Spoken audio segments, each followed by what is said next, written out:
Good afternoon, Sarah and David. How are you today? Good. Good. Well, my name is Angelique. I will be your mediator today. Um, and I just want to go over a few things before we get started. Do you both feel like you have everything you need before I start going into everything? Yes? Okay, great. So I just want to let you know that mediation is a voluntary process, which means you can opt in and opt out at any time. So we're having this session today, but that doesn't necessarily mean we have to have additional sessions if after this one is over, you kind of want to explore other alternative dispute resolution options. Um, it's a confidential process, so while I will be taking notes, I will be tearing up those notes after this session or after our series of mediations are over, just to protect your privacy. Mediators are impartial, or we like to say omnipartial, so we really like to understand all sides in the conflict. And then we just have a few ground rules before we get started, which is really having our parties use I statements and really speak from their own perspective during the mediation. Does that sound good to you both? Yeah. Okay, great. And so today, what our session is going to look like is we're going to start off together in a joint session. Then we'll break you all up into two private sessions for approximately 7 minutes each, where you both will be able to expand on your stories. And then we'll come back to a plenary session. And then if we have enough time, we'll start thinking about an agreement if one is possible. Does that process sound good to you both? Great. Great. So, like I said, to get started, we're going to start with a joint session where we hear what brought you all here today. Who would like to get started? All right, I'll start. Dave Johnson. I'm the children's father. So I'm a high school teacher. I have a really stable work schedule, and I have summers off. And as it's really important to me to be very actively involved in my children's lives, and I don't feel like I um, have that right now. And I want to be an equal co-parent. They're really important to me. Okay. Thank you. And Sarah, what brings you in today? I'm here because I really want to have the children with me most of the time. They are already with me in my physical custody. I'm fine with David having more time with our kids, particularly on the weekend.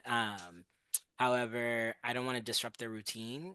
They've been living with me solo for the most part for the past 8 months since we split.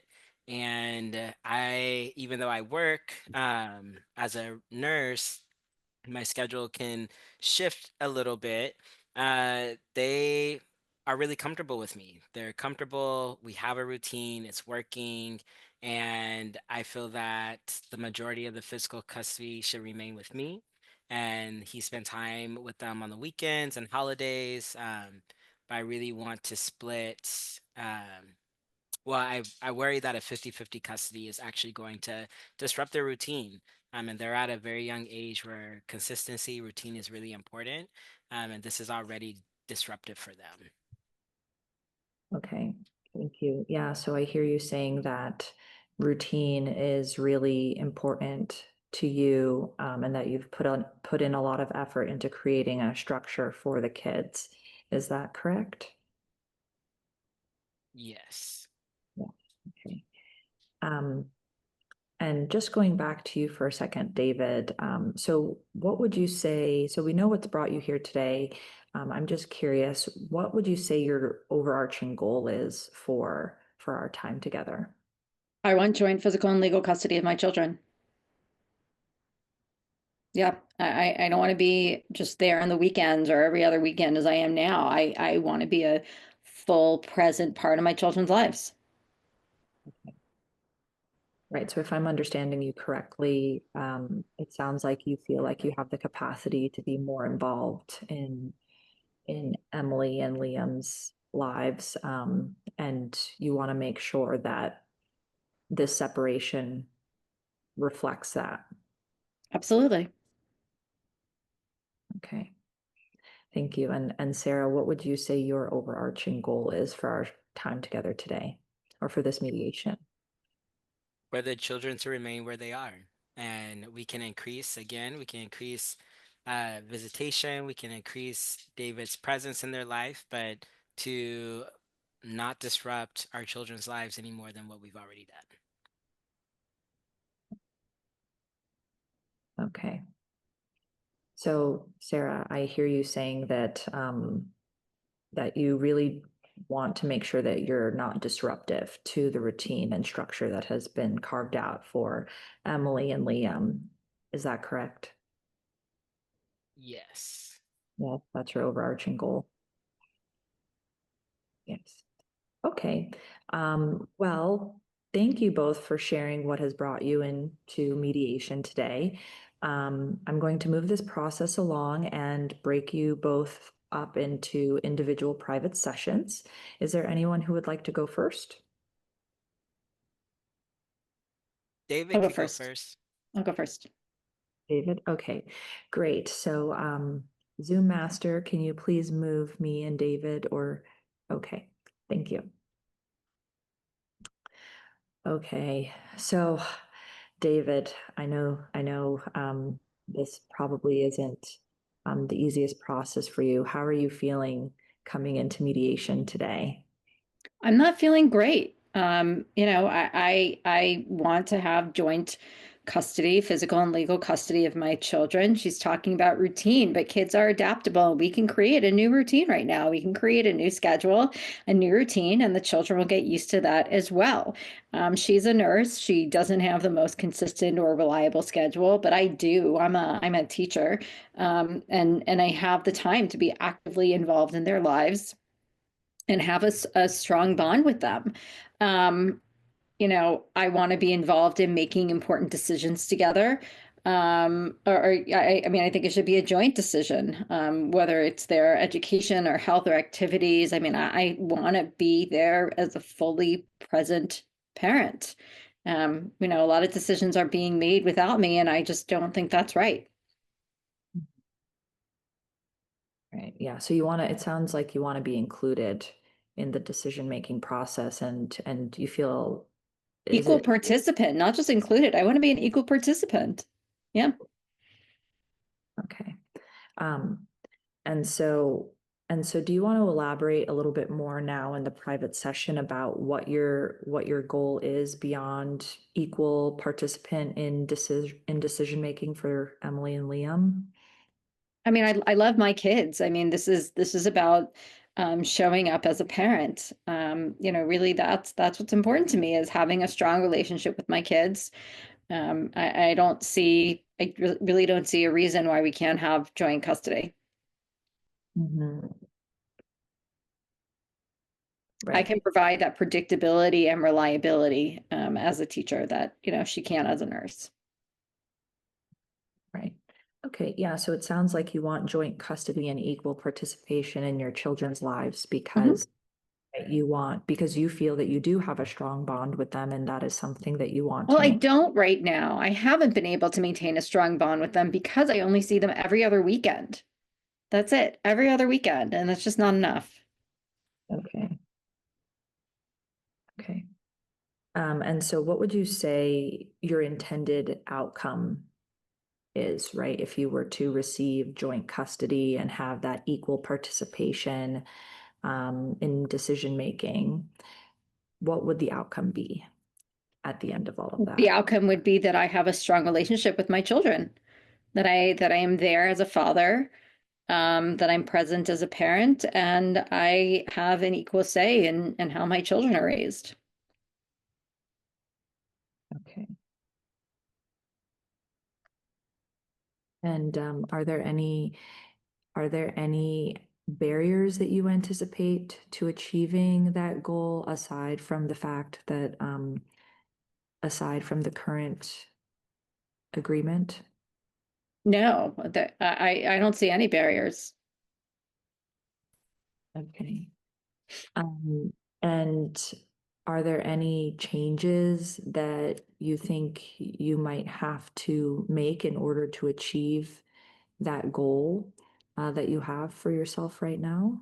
No, I mean, my schedule is very reliable. My home is already set up for the kids. So no, the only thing that would have to change, we would just have to find a new routine for the children. Mhm. I think it's important that they have a strong relationship with their father.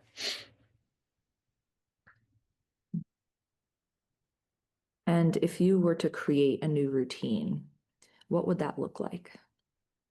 I mean, that's something that we can. I'm happy to negotiate with Sarah, but we would look at, what nights the children would be at my house versus her house, whether or not it's a week on, a week off, or if it's on a daily basis. We would look and I'm willing to negotiate on that, but I do want to be an equal parent. I don't want visitation. I want joint custody. Mhm. Okay. And so are nights and days the only aspect of the routine that you are seeking to negotiate, or are there other aspects of the children's routine that you're? Well, yeah, I mean, I want to be involved. I want to be an equal partner in making the important decisions about their lives, whether it's education or health or activities. I think we should have equal input into making these decisions. There's been an incident where Sarah just took the children, she just took them to Mexico without even telling me. So I think we need, I need a little note. I don't mind her taking the children on vacation, on trips, but I think a little notice and input on my part would be appropriate as well. Okay. And how did it make you feel when you learned that Sarah took the kids to Mexico without letting you know? I was furious. I was furious. Again, I don't mind my children going to Mexico, but that was the weekend that I was supposed to see them, and I had no notice, and it really wasn't fair, and it was really unkind. And I think we both should be agreeing to these things. Right. Okay. So that was the weekend that you were supposed to see them, and Yeah, that expectation wasn't met unexpectedly. correct. Okay. And Without my input or consent. okay. And what was the most recent conversation you had had with Sarah leading up to that decision being made? Um, she just won't talk with me about it. She just shuts me out. Mhm.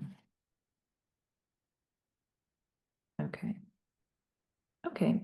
Um, so, and when it comes to vacations or holidays, has there ever been any conversation around that, or is it kind of a pattern of feeling shut out? I'm completely shut out of important decisions in my children's lives. As she said the word visitation. I'm treated as, I see them every once in a while. That's how I'm treated. I'm not treated as an equal co-parent. Okay.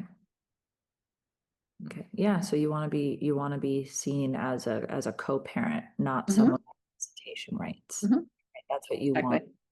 your role to be. Mhm. Okay.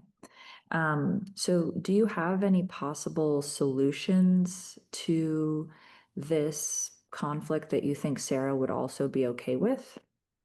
I mean, I don't know how she's going to feel. I mean, I can guess how she's going to feel about joint custody, but I want joint custody, physical and legal, so that she can't just make, decisions about their health care and education without my input. Um, and so has Sarah, from with your experience with Sarah, has there been any rebuttal against that in the past?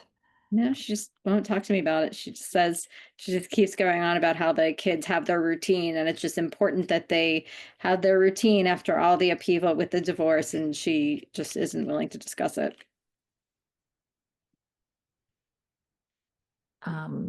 And about what time did you start experiencing this communication shutdown with Sarah? Well, I mean, I think from the beginning, that's why we got in the situation in the first place where I just see them every other weekend. From the beginning, I haven't felt like there's been enough respect to have communication with me about this.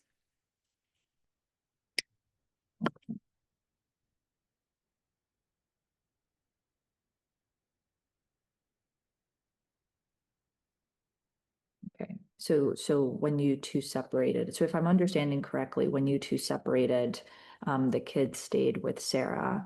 Correct. And since then you have been visiting with the children over the weekends? Yeah, I mean, they come over to my place, but I only have them every other weekend. They stay with me every other weekend. Stay with you every other weekend. Yeah. And that has been the arrangement since you moved out or since Sarah moved out? Since we split. Since Okay. we split. I don't think it matters who left, but since we split. Okay. Okay. And so do you have any thoughts on how you can open up communication with Sarah? I don't. I don't. She's not willing to talk to me. Okay. And do you have any idea why this communication shut down?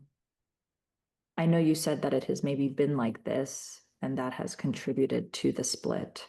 But do you have any inkling as to when this all started? Well, I mean, we've been having communication problems for a while. I mean, that's why we split up. But she just is completely unwilling to discuss the children with me. Okay. I'm curious, would you want to do a quick reflection with me on the last time you did have an open communication with Sarah? Okay. Okay. I mean, it's been a long time. It's been a long time. Okay. Yeah. So, close your eyes, take a deep breath, whatever will help you.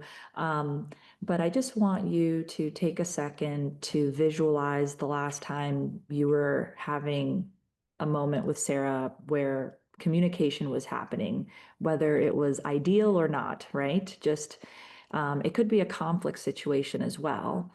Or maybe, yes, pick a conflict situation where you were at least communicating with one another. And then open your eyes and let me know where that conflict story begins. I don't understand what you mean by conflict story. Where does that moment where you two are having a conversation, where does it begin? When we're not having a conflict, where we're communicating? Pick a moment where you were having a conflict. Oh, where we were having a conflict. Yeah. Yeah, I mean, it was she was she was angry with me. She didn't like the way I was she didn't like the way I was communicating with Liam. She thought she didn't like the way I was talking to him. Where did that interaction begin? It could be as simple as, it began when I walked into the room, or it began when Sarah walked into the room. Oh, well, he had done something wrong, and I was having a conversation with him about what he had done was wrong, and Sarah walked in, and she didn't like the way I was approaching it, and just started yelling at me in front of the children. Okay. And was Sarah yelling at you triggering to you? Yeah, I mean, I really didn't like the children. For one thing, it's, I don't like being yelled at, but then I didn't like I didn't like that this was happening in front of the children. Right. So you felt, so what it sounds like you felt triggered by the yelling. Mm-hmm. And then it sounds like what immediately came to mind is not only am I being yelled at, but I'm being yelled at in front of my children. Is that Right. Well, right. Right. okay? And then what did you think to yourself, after so the yelling happened, and then you thought to yourself, I'm being yelled at in front of my children. I didn't want them, I don't want them thinking that that's how you need to, that that's how you should be communicating with people, that it's okay to yell at people. That's what I didn't like, that they think it's okay to communicate with people like that. Okay. I mean, I can handle myself with Sarah. I'm an adult, but I don't think that's a good example of communication in front of children. Okay. And then what was your external reaction to the yelling? Oh, I was just I got very angry about it. I was angry about it. I was angry about the situation. And how did your anger manifest in the moment? How did it manifest in the moment? I mean, it escalated, and it just caused a fight between us there, between, with the kids there. Okay. So it escalated how? Did you start yelling? Did you leave the Yeah, I room? mean, it just we both got a little heated. We both got a lot of heat, a little heated. And then there was the other incident, the conflict I told you about, where she just took the children to Mexico without telling me. Okay. And when you got heated, what was Sarah's reaction to you? I mean, she doesn't no nobody likes it when conflict escalates. So what does that mean? So she started yelling and I started yelling, and it was not pretty. Okay. And then would you say that at that point it was just yelling back and forth? Yeah, I think so. Okay. Um, okay. Well, is there anything else that you want to share with me before we bring Sarah in for a private session? No, that's all. Okay, thank you. I look forward to seeing you in the next section. Great, thank you.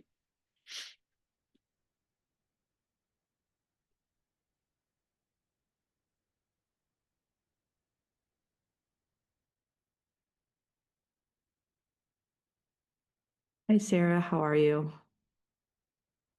You're muted. I'm all right. How are you doing? I'm good.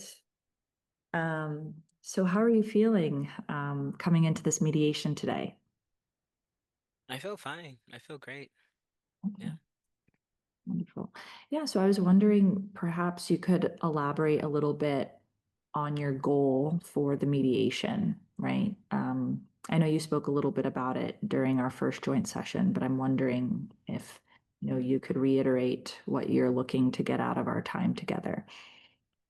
Yeah. For me, since Dave and I separated, the children, they've been living with me primarily. And we've created a really consistent schedule. They are 8 and 5. These are integral times in like their lives. They start, really developing their personality, and consistency is really important. And it's really important for them to know where they're going to be every day, how they're going to begin their day, in their day, who's going to be the primary person. And for us to have a 50-50 custody schedule, that's just going to disrupt their entire school routine. It's going to impact their ability to be present in school. Anyone who knows anything about child development knows that during this time is really important for them to be consistent, know what they're going to do. And it just makes sense for them to be with me as their mother. David and I are separated, and that is what it is, but our children should not suffer. And I feel that if he wants to be more present in their lives, that's great. He can see them on the weekends. He could take them the entire weekend. That'd be great. I would love to have the weekends off. So he can have them all weekend. We can figure out the holiday schedule. And, you know, I do want to be able to make sure that our kids are still able to be with my family who lives in another state. They live in North Carolina. And so, during some of the holidays or vacations, I do want to be able to travel to North Carolina and give him a couple weeks notice so that he's aware of that. And I feel that this allows flexibility, allows us to be able to communicate. And if on the back end he needs to travel with them with his family, let me know 2 weeks in advance as well, and we could figure it out. But our kids need to stay with me as their mother, as the person who's been the consistent person and making sure that their school schedule is consistent. So, I understand he wants to be more present, and he could be more present on Saturday and Sunday. Mhm. Thank you. Yeah, so it really sounds like your goal for particularly Liam and Emily is consistency, correct? Yeah. Yeah, and can you elaborate a little bit on why you believe that consistency is important? I know you spoke a little bit about child development and how Emily and Liam are in critical developmental years. And so I'm wondering if you could speak a little bit more to how you feel your children's development and consistency in the custody agreement connect to one another. Well, do you come from a home that's, folks have separated or divorced? Um, well, I don't see why that's. Well, it's important to me because I feel that if not, it's really hard to understand the importance of consistency. As someone who has grown up with folks who have been divorced and had to go between households, that disrupts your schedule. If we do a 50-50 custody split, so that means what? Monday, Tuesday, Wednesday they might be with me, and then Thursday, Friday they might be with him, and then vice versa the next week. For an 8 and 5-year-old, for them to get their clothes together, get their homework together, get their schoolwork together, know where they're staying, it's not as though it'd be different if they were maybe teenagers where they have more of an understanding around what's going on, and have more autonomy, and they're able to gather their belongings on their own, be able to understand that, okay, I need to make sure I leave these items at dad's house and leave these other items at mom's house. That's not where they are. They're very early on in their development. They're already struggling with the fact that we are splitting or we separated. And so to put another addition of you're only going to be with me for a few days, and then you're going to be with dad for a few days, then you're going to come back with me for a few days, that's going to disrupt their entire schedule. It's going to disrupt their sleeping schedule. It's going to have an emotional toll on them. It's going to interrupt their development. They will start acting out in school. Anyone who knows even the basics of how these things impact child development, child personality, their emotional intelligence and development will understand that. And so, David is a school teacher. And so one would think as a school teacher that he would understand that. And that's why I asked that question, because if you haven't had that lived experience, or if you are not in the field, then maybe you don't understand the disruption that this would take. So, the currently the primary custody is with me, and I would like for it to remain that way, and we can negotiate how much more time he needs on the weekends. Right. Okay. And so I hear you saying that you would like consistency for your kids because you had separated parents and you know what that type of disruption can do to a child. Is that correct? I'm saying that because I know the research, and the research states that if we were to that at this age, if we were to do split custody, that will have a more of a toll. Any inconsistency will have a bigger toll and bigger impact on their development emotionally and mentally, and that will start to impact how they're showing up at school as well. That'll impact their relationships with their peers and other students. It'll impact their relationship with adults. If we are focusing on what's best for the children, then what's best for the children is for things to remain the same, so that they know that even though there's this huge disruption between myself and David, that it doesn't impact where they will sleep at night, when they will wake up, what they're going to eat, when they will go to school. It's not going to disrupt any of that. They need something to rely on. Right. And so I hear you saying that your goal of consistency for the kids is primarily due to the research that you've done that shows that consistency is very important. And just please clarify for me, is it just based on the research or is it also based on your personal experience? It's also based on my personal experience. However, again, anyone who does any type of research on childhood development understands that that's an important factor. Mhm. Right. And um, does David know your personal experience with divorced parents? I don't know what David knows. Okay.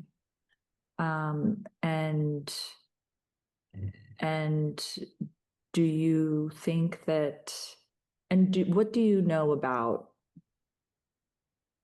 David's practice as a teacher and how it relates to child development? Nothing. That's probably why we were separated. Mhm. Have you ever tried to talk to David about it? No, I have a very busy schedule, and the, you know, as a practicing nurse, I have a very busy schedule. I make time for my children and make sure that I'm able to prioritize them. And, again, what David knows or does not know really is not a concern to me at this point in our relationship. Right. Yeah, so there's another. So no, I hear what you're saying, that you have a very busy schedule and you make time for your kids. And so, and I hear consistency is really important to you. And so and you want to protect your children. Is that correct? Am I hearing that correctly? Sure, yes. And so I'm wondering, has there been any changes during this time that are notable to you, as you try to protect the consistent routine of your children?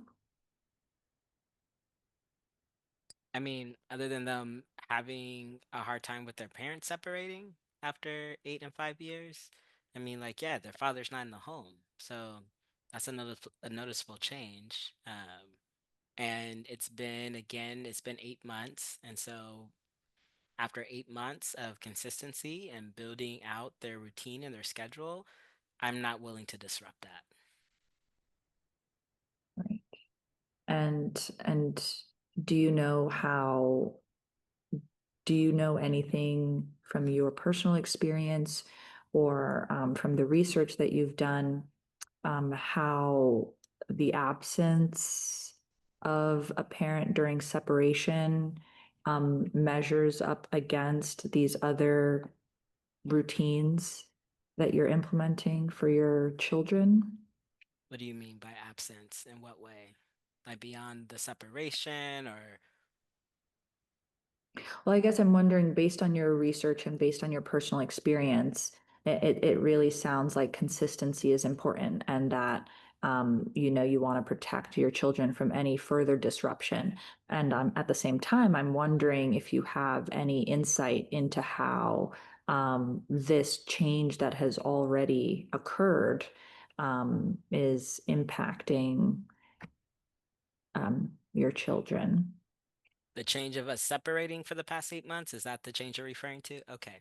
So if the separation, yeah, they went from having two parents in the same household to now having one, having to visit him, occasionally on the weekends when he's available and makes time for our children.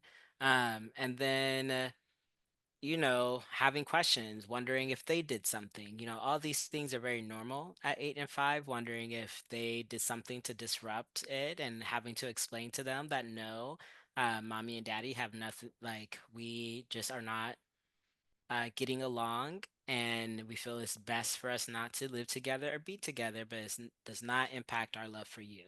and he hasn't been there for those conversations, and that's on him. So, I've done the labor of getting them grounded and getting them in a consistent routine and helping them have some normalcy. And so, since that is where we are at, I'm not willing to disrupt that because he's not the one who has to deal with it. Okay. So you mentioned some of these conversations that you've had with your children about the separation. And I'm wondering if you would be willing to elaborate on some of your other conversations as a family, with your kids or with David. I don't see why that's relevant in this particular moment. But conversations with David is the same thing I've said, that I'm gonna continue to keep them consistent in their routine. That I'm not going to be splitting anything 50-50 with him. He gets them on the weekends, and I'll let him know 2 weeks in advance if I'm going out of state and if that's gonna disrupt his weekend time. Okay. So can you walk me through what some of your conversations with David on this topic have looked like?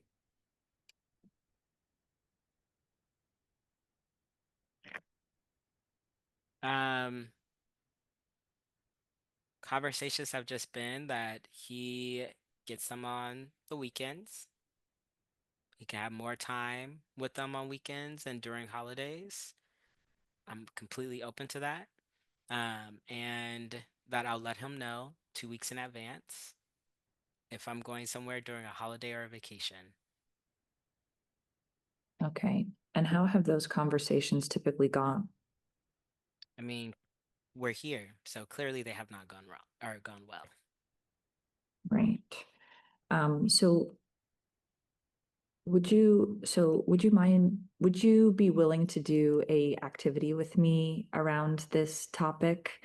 Um, it would just involve you walking me through one of your conversations with David, particularly one that had conflict involved, just so I could get a better understanding of what communication between you and David has looked like.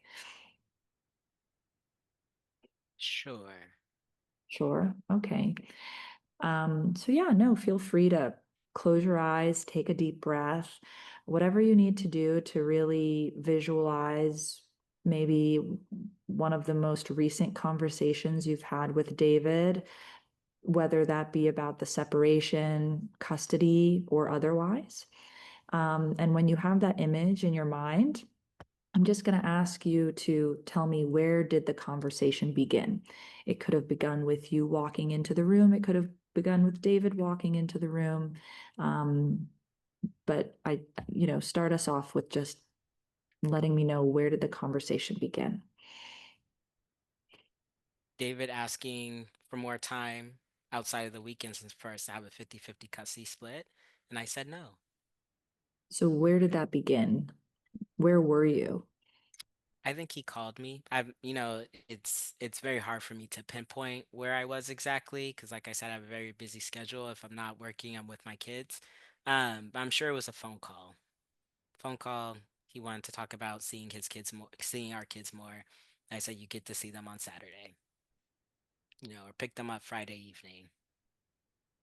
Okay. And so who called who? I'm pretty sure David called me. I don't call him. Okay. So David called you. And then what? He said he wanted to talk about seeing them more, and I said there's nothing to talk about. He gets them on the weekends. And so was David's request triggering to you? At what point in that phone call did you maybe feel triggered emotionally? I never said that I felt triggered emotionally. I wonder why you feel that I may have been triggered. Well, at what point in that conversation did that conversation go the way that you wanted it to go? I mean, my children are still with me primarily full time physically, so Yeah.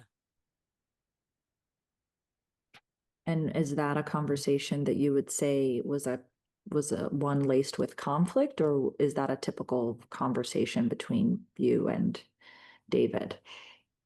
Well, I mean, considering the fact that we are separated for 8 months, we have quite a bit of conflict. So I don't see really any conversation not being a one riddled with conflict at this point. Mhm. Yeah, so I guess I'm asking you to kind of walk me through a conversation that you had with David, um, and really explain to me where the conflict was sparked. Mm-hmm. I think as being separated for 8 months is where the conflict is sparked. And so him calling me, asking me to change our agreement that we've had for 8 months, that in and of itself is a conflict. Okay, so David wanting to change agreement was already off-putting to you. Can I use that word? Sure. Okay. And when David articulated to you that he wanted to change the agreement, what did you think to yourself? No. Okay. And was there any justification for your no that came to your mind, or was it just no? But same thing I've been saying. They've been consistent for 8 months. We're not going to disrupt their lives any more so than what we've done through separating. And so the answer was no. Yeah. Mhm. And from your perspective, what was David's well, from your point of view, what was your external reaction once David asked you to change schedule? You thought to yourself, no, because the kids need consistency. And then how did you respond to David? No, I'm not disrupting their lives again. No. And then what was David's reaction? We're here. The mediation. So David said, we're going to mediation, or what did David say? I don't fully recall everything that David said, but he was not happy and wants a 50-50 custody split, and I said no. I'm not willing to do that. Okay, so you responded no. You don't remember what David said. Do you remember how David behaved when you said no? Clearly, he was upset, and I was not willing to hold space for him being upset. And again, we're now here, you know. And how did you respond to David being audibly upset because it was a phone call? If he gets upset, I just, as someone who's not in an active relationship with him beyond our children, I just hang up. I don't need to deal with that. And how did that conversation make you feel? Nothing, like nothing. It's irritation, I guess. I Mhm. want us to stay where we're at. So him continuing to ask for something else, not keeping our children in mind. Okay. And okay, so it sounds like you felt irritable because, well, explain to me, why exactly did you feel irritable? I don't think, did I say irritable? Irritated? You said irritated. Mm. I think just that consistent of trying to change what's we've been doing for the past 8 months. Okay. And what would happen for you? I know you've spoken about what would happen for the children in terms of schedule disruption or routine disruption, but I'm wondering what would happen for you if the schedule that you've all been on for the last 8 months were to change? That's a disruption for all three of us. And I don't see why all three of us have to change our consistency and our routine to accommodate him.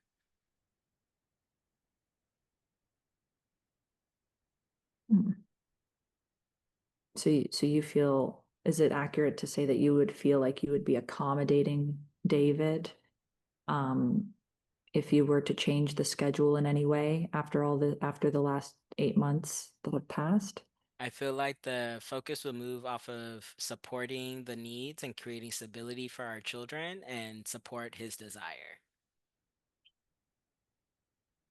Okay. And when you think about supporting David's desire, how does that make you feel? N Nothing. I, f- I don't necessarily care about how he feels, or nor do I care to talk about what, how that might make me feel about this man who I'm separated from. Mhm. Okay. Um, but it does sound like this David asking for a schedule change or a routine change, you receive it as accommodating David's desire. Do I have that correct? I feel that we should be focusing on what's best for our children and the support and being able to support our children and the stability for them and the consistency and the routine and everything about this is what David wants. And honestly, this line of questioning makes me feel that way. Like I don't care about what David wants, nor that I want to talk about how I feel like when he called me, any of those things. Like I feel like the focus is on the wrong thing. Right. You want the focus to be on consistency for the children. Hmm. Yeah, no, I'm just trying to understand how your previous conversations have gone around maintaining consistency for the children. Um, are you willing to share any of this in the plenary session with David? Sure. I mean, already said it to him. Yeah. Are you willing to share these elements of, your research on child development and your personal experience with divorce? Are these things that you are willing to engage in conversation with in the plenary session? I feel that I don't necessarily feel the need to share research. David works with children. He's a teacher, like he said at the beginning. And so I feel that he should know. But if he doesn't know that his wife came from divorced parents, then I don't feel the need to actually remind him or share that. Okay. Okay. Well, thank you so much. Thank you so much. We're going to take a brief pause and then we're going to move into the plenary session. So thank you so much, Sarah. I'll see you back.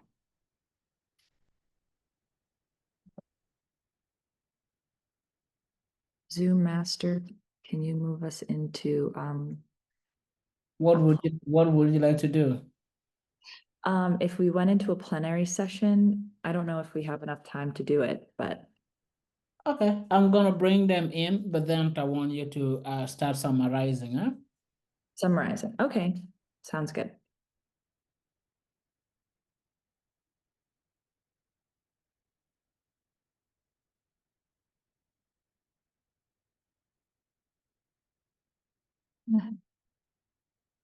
Hi again. Hi, Sarah. Hi, David.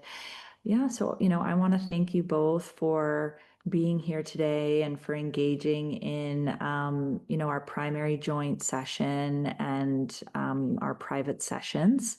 I've definitely, heard from both of you very clearly that, David, you yourself, want to have a strong relationship with your children, and that you want to have equal participation in your children's lives and be seen as a co-parent.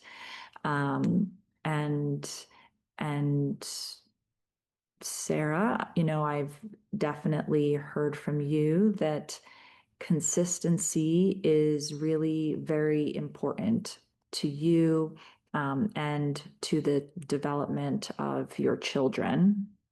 Um, and so you don't want that to be disrupted because you've put in a lot of time creating a routine over the last 8 months. And you want to make sure that that is consistently applied, right? So that there is no adverse developmental experience on the part of Emily and Liam. And, you know, with both of you, we spent some time talking about communication. And so, you know, this is something that I hope that we are able to explore further in a second mediation session, if that's something that you two are open to.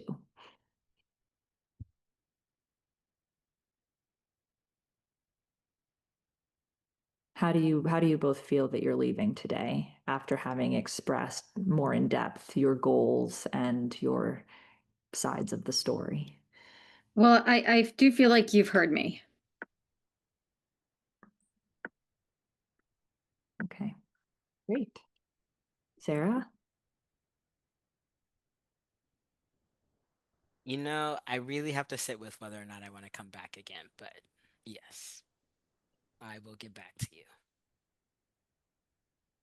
Okay.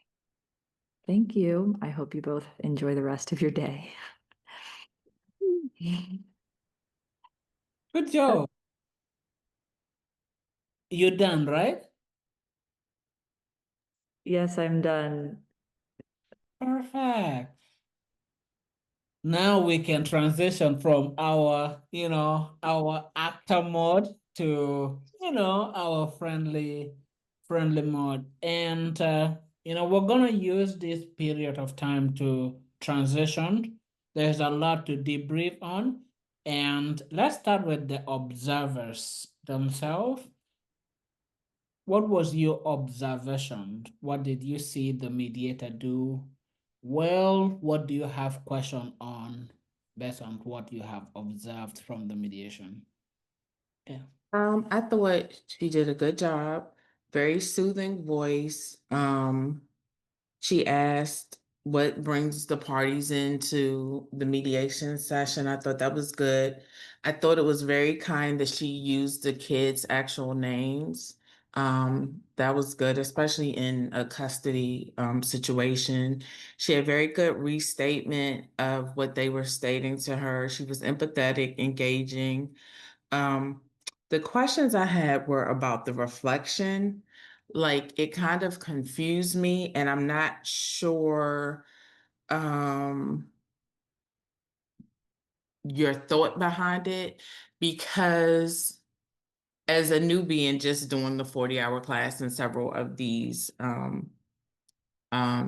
clinics, I always try to stay away from the past and try to move toward the future. So I just was trying to figure out exactly what your goal was with the reflection. And the other thing before you respond is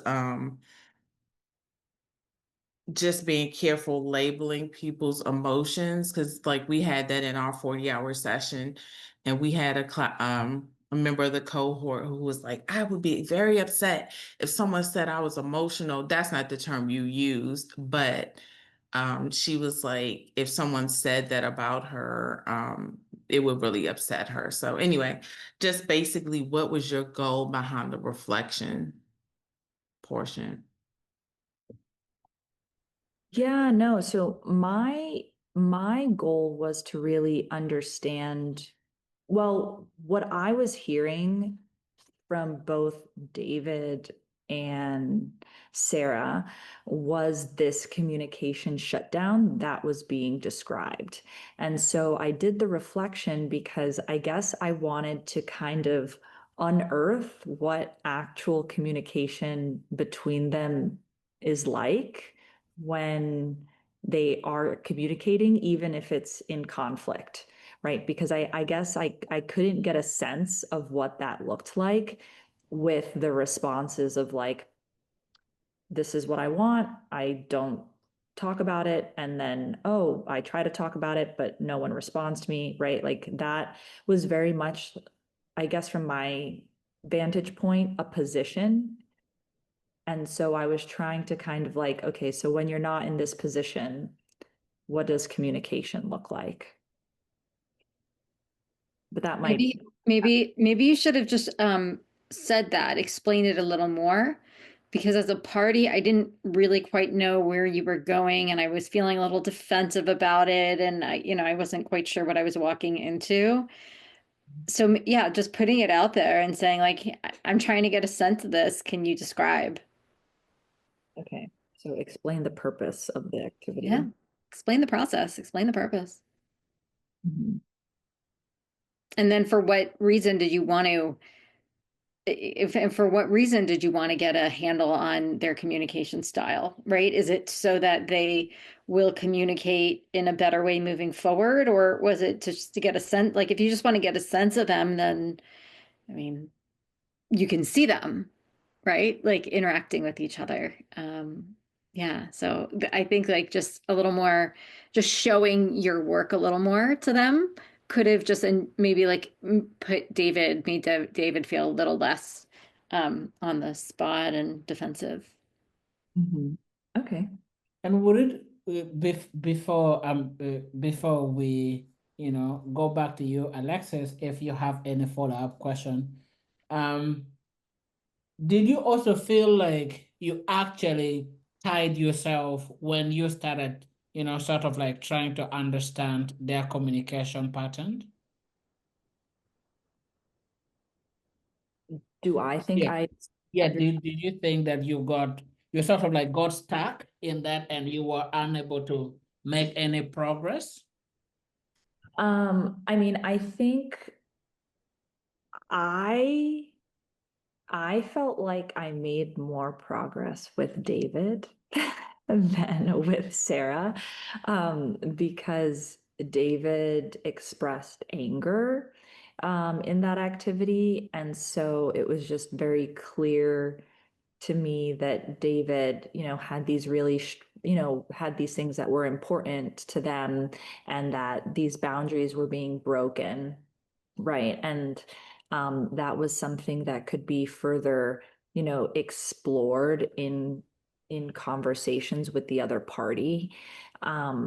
With Sarah, what I was more getting was like potential resentment, right? Like this idea of like accommodating the other party's desire, right? And really not wanting to do that.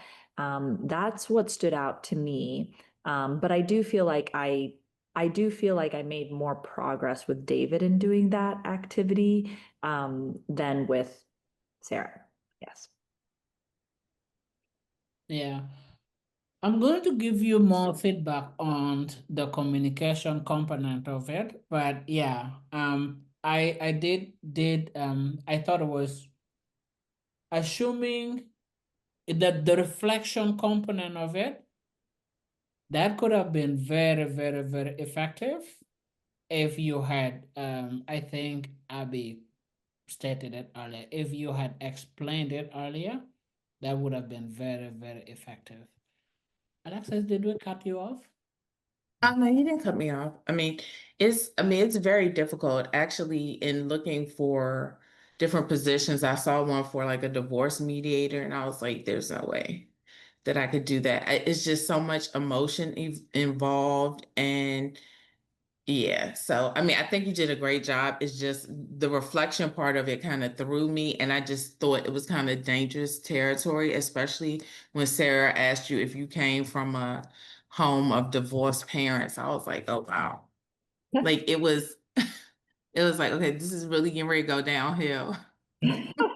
Yeah, I mean, along those lines, I think if you're going to employ that mechanism, just being willing to pivot away from it. Because when Sarah was starting to pull away, you could tell they're like, all right, more questions, and maybe then just at that point to say more generally, well, tell me about your general, your communication style. Maybe not so much about that specific conversation, but yeah, maybe just gotta kind of be a little more maybe flexible with how you approach it. Yeah. Mm-hmm. Yeah. Okay. And specifically with family disputes, let's say if you start digging out emotion, you are gonna have to need to really put a lot of time because there is too much buried emotion that the moment you open that door, there is a 80% chance that you are going to derail the process, you know? So you want to run away, like you just want to really briefly reflect on the emotion to make parties feel like, yeah, I'm hearing you, I'm hearing whatever is behind what you're saying, but run away from it as much as possible. Right, okay. Um, and Christine, did I cut you or you finish? No, I mean, I really, I have a lot of the same comments that Alexis had. I liked your, very calm, concise tone. You kind of commanded a presence. I really liked how you specifically asked about their goals. And then I really liked that first question when you were meeting with sorry, sun is all of a sudden coming, just, that you said, how are you feeling coming this mediation today? I thought there was a really good leading question. And asking them what they wanted specifically. And we already talked to kind of about that reflection thing, which I think has potential to work, but it just really depends on the individual. Some people may feel like it's completely touchy-feely and they just don't want anything to do with it. And it might be really useful for other people. And I thought you did, for the most part, a good job of reframing, but kind of like along the lines of what Alexis said, that sometimes just, be careful. You don't want to go too far because you were diffusing things. And I like the way you were phrasing some of them, but maybe some of them probably maybe went a little too far. But I think that you did a great job. I mean, I'm terrible at reframing things in a nicer way. So I really appreciate your ability to do that.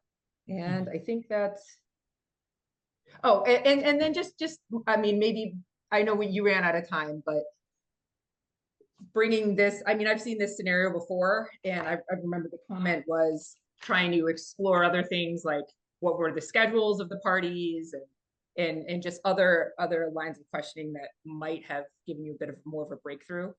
But I know it was a limited amount of time. So, but overall, good job. Yeah, and just building on beginning with the check-in, you don't want to really just check in on how parties are feeling coming into the mediation. You want to check in how they feel the mediation process is going, and if it's not meeting their expectation, how the process can be readjusted to meet their expectation, right? And that is still sort of like building on you are not trying to open doors to the emotion that you will not be able to like fully address in the shortest time possible. Right. Now, all of us were just observing, and the parties, they were living it, right? So we're going to transition to the parties themselves to reflect on how did you feel the mediation simulation went for you? Did you feel like the mediator listens to you? Do you have any question? And I think let's start with Abby.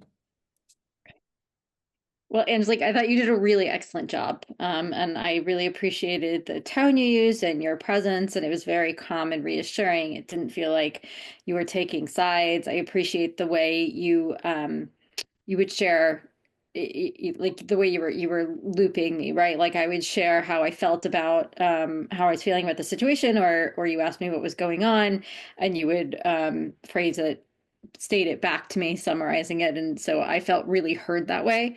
Yeah, I agree that you were really and this is the place to try these things out, right? Like, so that was really wonderful. I'm glad you took the risk and went with that conflict exercise.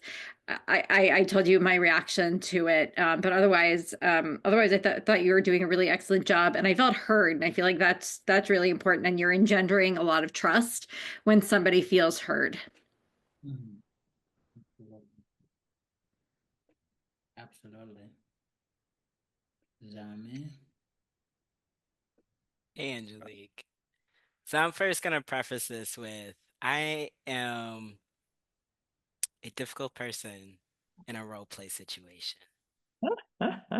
I'm gonna preface that. Okay. Um, so yeah. And I will say that this is probably pretty difficult. Yes, I am a tough customer. Because Alexis has worked with me too. Uh, and so I want to preface that. Um, I do have quite a bit of feedback, and so take it or leave it. Um, One of the things I will say is I do think that it is important to have a calm demeanor and to keep that demeanor. However, like as someone who leads with a calm demeanor as well when I do mediations, and there also needs to be warmth to it. And what I mean by that is like it felt like you were a little aloof. And I feel it's important as a mediator to be emotionally disconnected because I shared at our last mediation that I don't care about the outcome. Like my job is not to care about the outcome. My job is to get us to an outcome, right? Um, and so I do feel it's important to be emotionally disconnected. However, the clients can't feel that way. And for me, I felt there was no rapport between us, like at all throughout the process. I didn't feel like you were hearing me. I like didn't feel like you were leaning into it. There was no statement that like drew me in, and that's really important to do, particularly when we're working in something that could be emotionally charged, right? And that leads me to your opening statement. I felt like the opening statement was like, and I was like, "Oh, we done. We're doing opening statements now." Like she already told us how the mediation's gonna work. I was a little like taken aback by it because I was like, "Oh, I wasn't even prepared," because I was still waiting for you to set up how the mediation was gonna go. And so like joint session versus individual session, fully go into confidentiality, ask if we have questions. It just went by so quickly, and our opening statement really is and for me, is what makes or breaks some of it, and it sets the tone, right? It sets the tone of what type of mediator you are. We get a sense of your personality a little bit. Um, how it's going to go. And I felt because the opening statement felt a little anemic, it didn't allow us to really lean into what this process was going to feel like. And next thing I knew, we were talking to you, and I wasn't prepared to do that. I was like, oh, okay. Um, and so I really do think it's important to take that time for the opening statement because that really does allow the client, the folks participating to get a better feel of you a little bit and like where you're coming from. Um, I want to say that like it sets the tone, helps us build rapport. I would encourage you to remove some filler words when you ask questions. So instead of saying, I'm wondering, I'm someone who will say, I question or I wonder, but I'll say that maybe once or twice. You leaned in with that with every question. And so for me, I was like, why are you wondering this? Like, why does it matter? Like, in all honesty, but because I was already put off a little bit because I was like, okay, I don't know really what your end goal is. I don't feel like you are neutral or even on my side. And you're asking me these lines of questions that you're just wondering about without actually prefacing why you're wondering about it. And it's like, I don't care about this man who I'm separated from for 8 months. Why you ask me about him? And that's why I finally just said that because I was like, why are you asking me about this man who I'm separated from? I don't want to talk about this man and his feelings. We are separated. So clearly we're not getting along. And so some of that is like, and I was trying to kind of like let you know, like stop asking me questions about him, like ask me questions about the children, ask me questions about our schedule, ask me questions about our routine, and you kept trying to pivot back to me, but we didn't have a good rapport, and I threw you a bone, but you did not take the bone. The bone was, have you come from a household, from a family that's been divorced or separated?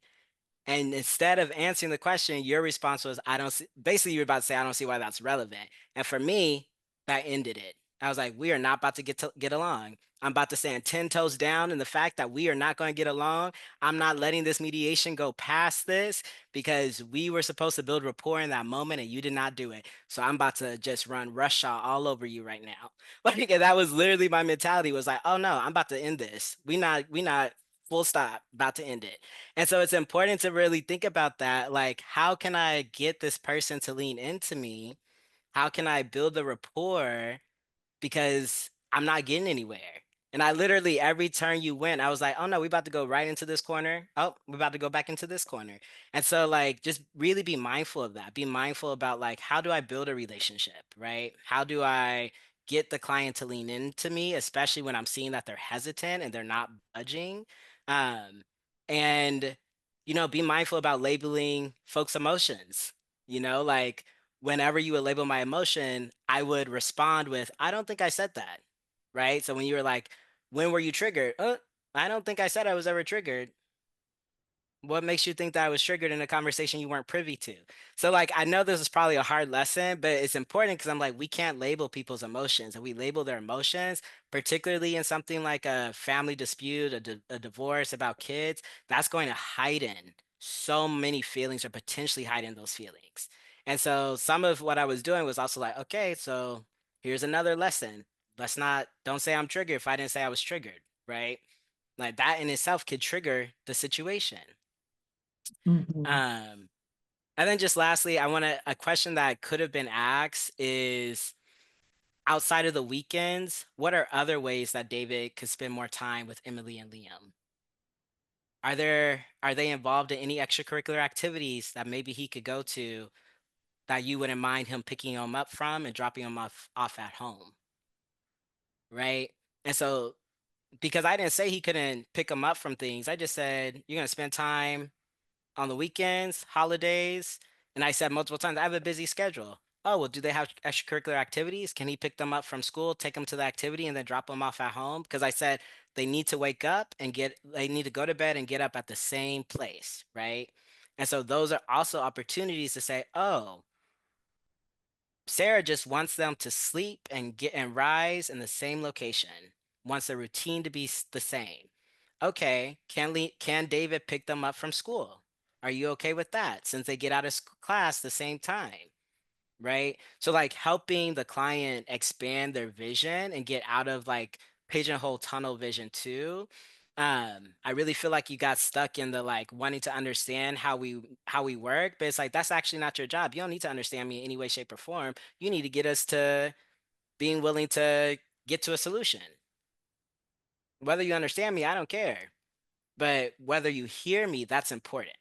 So I just want to put that's all my feedback. So, and I admit, like, I'm a difficult client. I have a quick question for you before Angelique come in. Assuming you were the mediator and parties asked you this question as to whether or not you have experience coming from a divorce background, what would you have say in response? I mean, well, I No. have. So, Oh, I mean, yeah, are, I think in the wait, are you moment. talking to me or Angelique? No, you. Me? I'm talking to you now. Yeah. So if it were me, I would say, yeah, I have, because it's true, I have. If I didn't really feel comfortable with that, then I would say, I've worked with quite a few youth. My background is, because it's true, my background is social work. I worked with quite a few youth who come from homes that went from two-parent to single-parent homes, and so I have quite a bit of experience working with people in your position. That would have been my response. Okay. Yeah. And what if you don't have any experience? I would just say no, but I would love for you to tell me more about why you asked that question. And that's the thing, it's the curiosity. Even if you don't, like, a client asking that, they want to know if you relate to them, right? If you say no, but I'm interested in learning more about why you're asking that, that reopens the road for you to like really go down a journey with them around like, what's going on? Like, oh, I hear this is important to you. Okay, and then they get to, that in and of itself is, oh, you're listening to me. So now I will open up to you, right? But, and like the way that it went, like it kind of just shut down all ways that I would be willing to open up. Absolutely. Absolutely. I don't think there's anything for me to add there. I think you said it correctly. And sometimes, actually, even if you know, pretending as if you do not know and inviting the parties to, fill in, share, expressing that curiosity could be a trick to breaking an impasse, as opposed to shutting it. Angelique, I cut you. You were about to say something. No, I guess my initial reaction to hearing that question was, would that break my neutrality or something, by saying, yeah, and also maybe give too much personal information about myself was maybe something that I was worried about. Yeah, and if you feel like, you know what, I don't want to share anything in that regard, you can't decline and invite that curiosity. But if I were in your shoes, the words that I would never use is gonna be, I don't see how that is relevant or that how that is important. Because that will sort of like you are automatically shutting the door um to dialogue. Yeah, I definitely think that when you asked me that question, that reminded me of a different case that I had where a party's father came up to me afterwards when I was handing in the documents. And this was I don't even think that this counted as a mediation, but it was just all over the place. And, they came up to me and they were like, so what did they say? And like, they get to hear my side, but I don't get to hear their side. And in that moment, I was just like, I'm just here to drop off the agreement to participate form and I need to leave now, but to me, it felt like the same emotion arise when Zami asked me that question, that what happened for me in that moment with the party's father was like, don't you know I can't answer that? I think, that's kind of what came up for me was, don't you know that I can't answer that without maybe compromising my position as a mediator? So I think that this is a good feedback in that regard. Yeah. And I mean, you mediators are human beings. We also have our own trigger. What makes a difference is recognizing our own trigger and then finding our way back to, our comfort zone where we can regroup and then come back into the process, right? Yeah. How did it go for you? I know you have, I know you have shared, but yeah, we're gonna give you this space to, have a deeper reflection on how the entire process went for you. Yeah, so no, it's definitely nice to receive so much feedback. So I appreciate this being a part of the process. Mm, I definitely did feel like it was intractable a bit. I was like, okay, yeah, I'm definitely digging here, and it is definitely, I'm definitely pulling out what I have to try to see where there is common ground. And oh, okay, by Zami. Yeah, but no, I mean, I thought overall it was a good experience. I don't know if I took too much time in the private sessions. That was something that I maybe felt was, maybe did I take too much time in the private sessions trying to understand the parties? Should I have moved into a plenary session, a little bit sooner? That's how I was feeling about it. Yeah. Yeah, I agree with what everyone has said. You really did amazing job.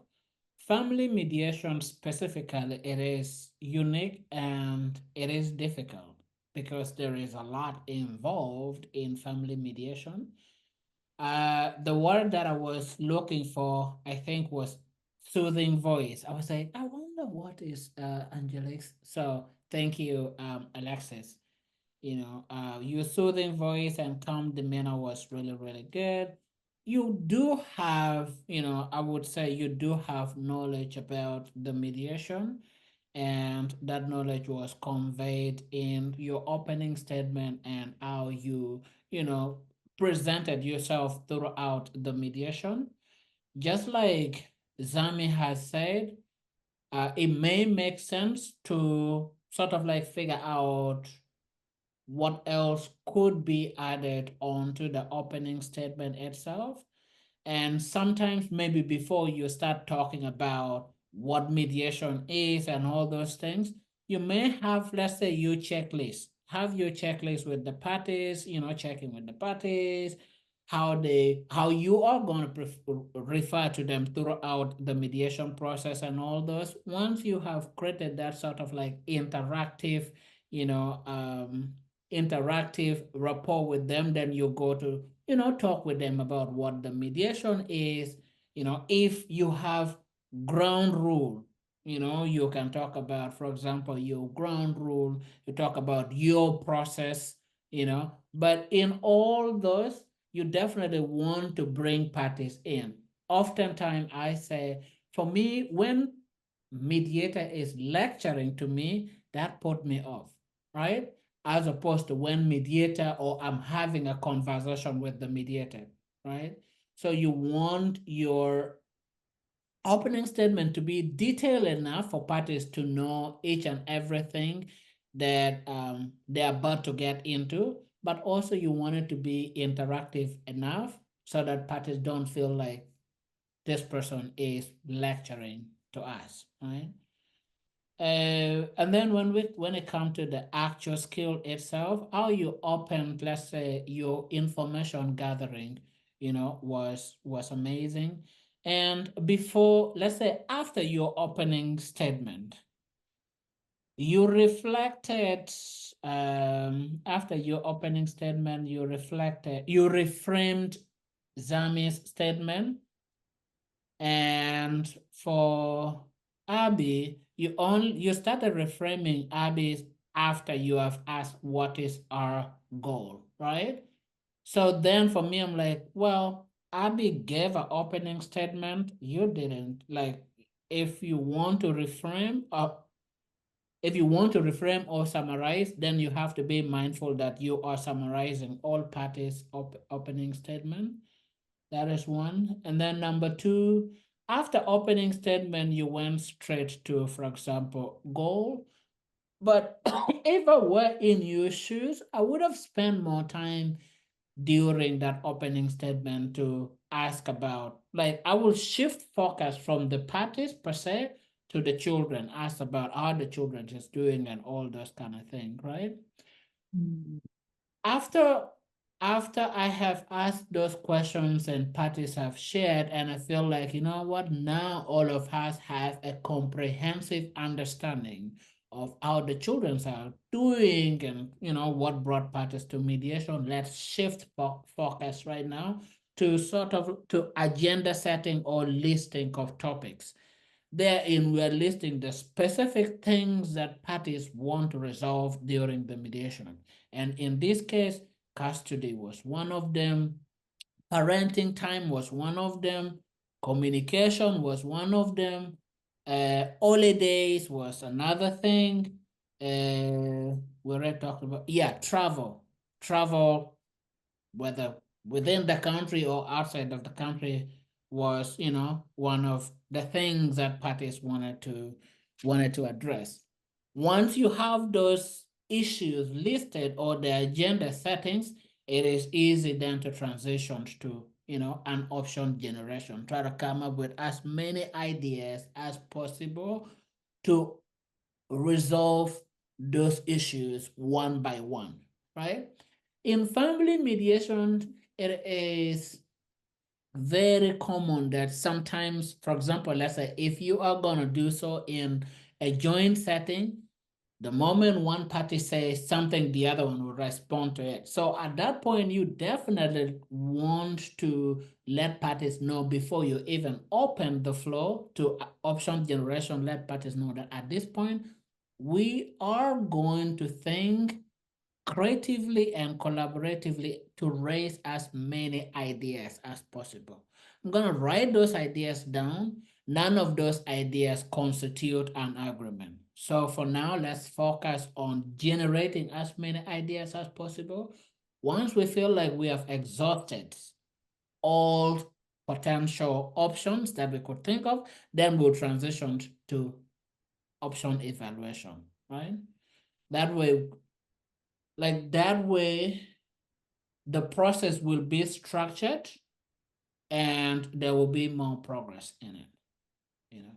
Then when it comes to, let's say, prioritizing what has happened in the past or how parties have communicated in the past, that really is not going to help that much in family mediation. In family mediation, you want to pay just close attention to understand what brought parties to mediation, and then you want to focus more on what can we do now moving forward, right? So let's say you want to understand about communication, you could have simply asked, what is it about the communication that does not work, right? So people will say, well, it does not listen to me, or those kind of things. They'll say, all right, what would you like to see in place in order to have a constructive conversation moving forward? Does that make sense? Yeah, that's a good question. We're going to talk about that. I like the reflection. Now, in family mediation, sometimes, for example, if you're doing divorce, then reflection could, reflecting on parties or parents' behaviors could be relevant. If you're doing custody, reflecting on the children might be more effective. I attended one session, and what the mediator did was like, mediator asked for the photo of the children and then like shared the children's screen and was like, well, without lifting your pen, just be drawing the photo of that, of the child. And while you're drawing, think 5 years from now, what do you want out of, what do you want for that child? And if the child is talking to somebody, what do you want the child to say about you and all those kind of things, right? So reflection is good, but you want to tailor it to what it is that parties are in the mediation for. Yeah. Excellent. You asked a lot of questions, which was really good. Caucus, we already talked about caucus. Like in caucus, you are using that opportunity to, if you want to check in, you're checking in with the parties to establish how the process is going for them and how the process could, be improved if it's not going well for them, right? Then you transition to creating a space where parties can elaborate on the things that they do not feel comfortable saying in front of the other party, but you definitely want to assure them of the double layers of confidentiality, which is applicable in the caucus, right? I think those are pretty much everything that I want to share at this point.